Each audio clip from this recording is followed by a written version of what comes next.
Yo, dudes, I have like 1,000 caskets here. And if it's not obvious to you, let me explain why. Mole slippers. These adorable moles have had a hard life. Been taken from their mother, turned into shoes, and worst of all, buried in caskets to never be seen again. So I made it my mission to slaughter as many giants and goblins as I could to obtain the clues that I needed to find these caskets. These clues were kind of weird. I had to talk to some librarian who seemed to know way too much, and a tramp who could never seem to find his pair of pants.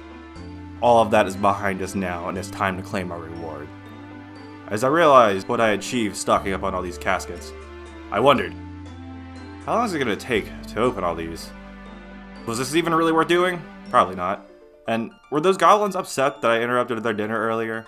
I didn't have the answer to all these questions, but after pondering, before I knew it, I had already acquired at least one of each item by 382 caskets. But we were never really here for items, so I just continued on.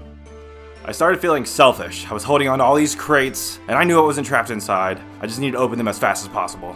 So I went to the Grand Exchange to share my spoils.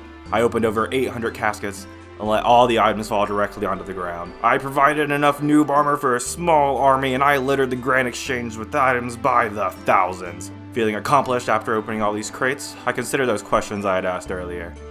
Obviously, it doesn't take very long to open this many caskets. But was this really worth it? Luckily, Runelight tracked all my rewards here, as you can see, but I'm gonna break this down a little bit more. So over 1,200 caskets done, coming around to like 9.5 million. Little math, that's like 7,600 each, which is pretty close to the wiki rate. Is that worth it? No, absolutely not. These clues take way too long. But let's go on to the cooler numbers. We got 109 uniques in all. 24 of those are sandwich lady outfits, if you're weird and into that kind of thing.